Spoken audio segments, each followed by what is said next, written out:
Assalamualaikum dan salam sejahtera kepada yang sedang menonton channel ini. Jangan lupa like dan subscribe tanda Anda sokong saya dalam channel ini.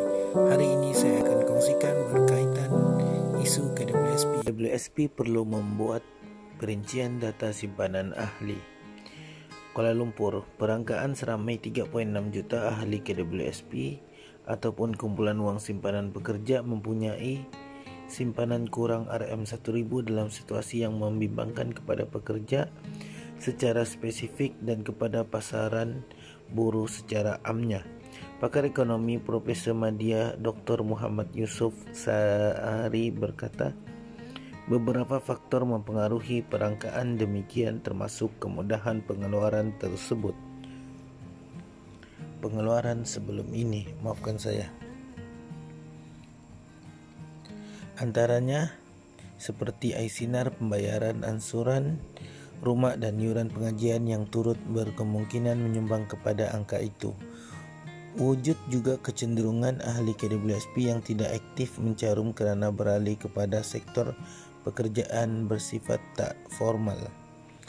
Caruman yang rendah iaitu hanya berdasarkan kepada gaji asas basic pay dan sebahagiannya mereka ini adalah kategori yang baru sahaja memasuki alam pekerjaan, katanya. Beliau berkata untuk mendapatkan kepastian kepada faktor yang berkenaan, perincian kepada data KWSP itu perlu dilakukan. Menurutnya, perincian data itu penting bagi memastikan kesasihan situasi dan bagi mengelakkan kekeliruan dalam kalangan masyarakat serta pembuat dasar.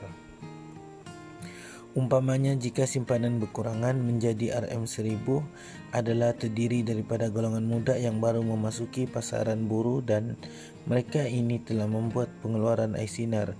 Ini adalah logik. Namun apa pula yang disignifikasi kepada pencarum yang mempunyai simpanan lebih atau layak sekiranya dibenarkan mengeluarkan secara one-off RM10K ataupun 10.000 seperti yang dikehendaki ramai.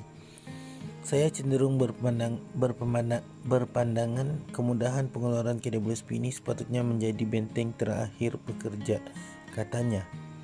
Dari segi perspektif ekonomi, katanya, kemudahan pengeluaran masa kini bermakna pekerja mengambil risiko kebajikan mereka selepas bersara kelak atau kegunaan semasa kecemasan yang membabitkan kesihatan. Beliau berkata pengeluaran KWSP seharusnya diberikan kepada mereka yang terkesan akibat pandemik COVID-19, terutamanya kepada mereka yang masih belum mendapat pekerjaan yang stabil dan mereka ingin beralih kepada keusahawanan. Seluruh agensi dan semua pihak perlu sama-sama mengambil peranan membantu pekerja yang terkesan akibat pandemik ini. Apa pula kesan kepada KWSP jika dibenarkan pengeluaran itu? Pengeluaran KWSP cenderung untuk memberi kesan jangka masa panjang kepada ekonomi.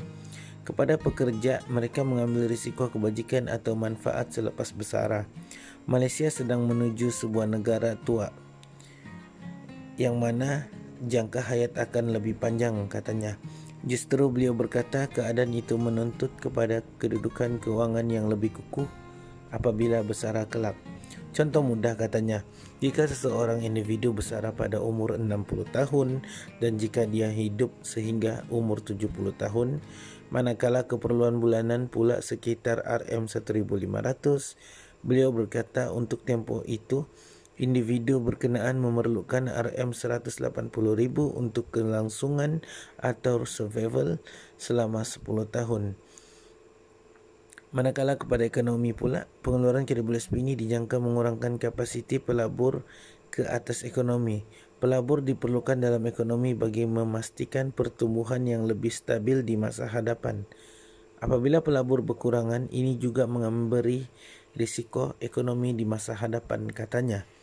Kementerian Keuangan pada Selasa mendedahkan seramai 3.6 juta ahli KWSP direkodkan mempunyai simpanan kurang RM1.000, manakala 6.1 juta lagi kurang RM10.000. Dalam jawapan bertulis kepada ahli Parlimen Pandan Datin Seri Dr. Wan Aziza Wan Ismail, Kementerian Keuangan berkata punca utama keadaan itu adalah berikutan pengeluaran bernilai RM1.001 bilion susulan inisiatif iLestari, iSinar, dan iCitra akibat pandemik COVID-19. Berikut adalah merupakan berita yang saya perolehi daripada My Metro. Berita ini adalah saya kongsikan untuk isu semasa berkaitan KWSP, tidak berkaitan untuk menjatuhkan mana-mana pihak. Terima kasih kepada yang sedang menonton channel ini.